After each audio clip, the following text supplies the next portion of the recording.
Maria. Nunca ako sa pagkawa sa pagkawa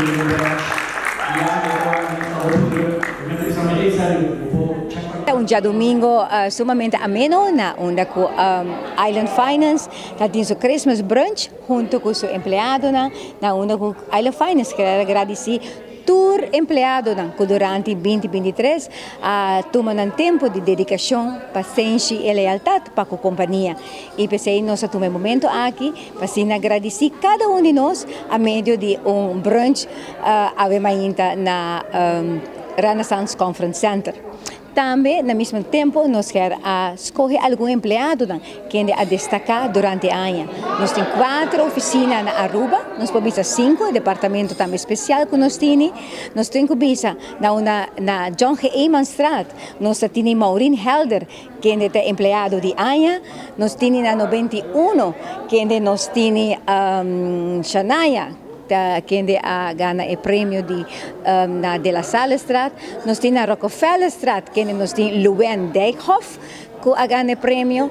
E nós temos na Shaba Nikita Chomba, que é um empregado praticamente novo, Rookie of the Year, nos Pobisa, que ganha o prêmio.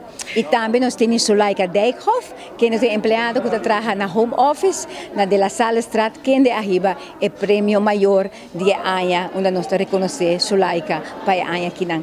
De parte de Island Finance, nós queremos desejar ao povo em geral, danke pela confiança, danke pelo sustento pelos últimos 42 anos que Island Finance tem na Aruba.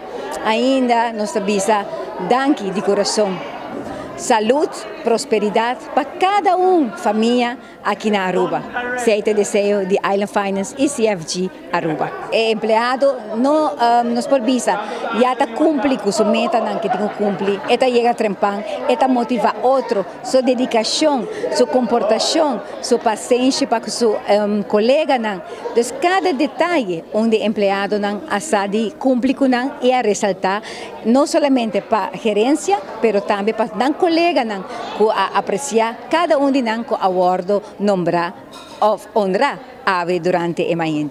Nós temos incentivo praticamente durante a luna também, na onda tour empregado por aí na incentivo nós seguimos treino empregado aqui e cada no momento, cada luna nós temos prêmio para nós e nós reconhecendo também como empregado de luna. Nós temos bisa danke na nos partners na CFG Financial, seita prome danke na cada de nós empregado que cumpre cultura e meta nos gerente qual que 5 que nós temos agora aqui na Aruba e mais importante cada de nós clientes nós temos bisa sem cliente Island Finance não pode existir. Assim está danke de coração pelos últimos 42 anos que Island Finance está na Aruba e nós de seguir confiar na comunidade Aruba para Island Finance queda abrir para hopi mais para dar serviço que não merece.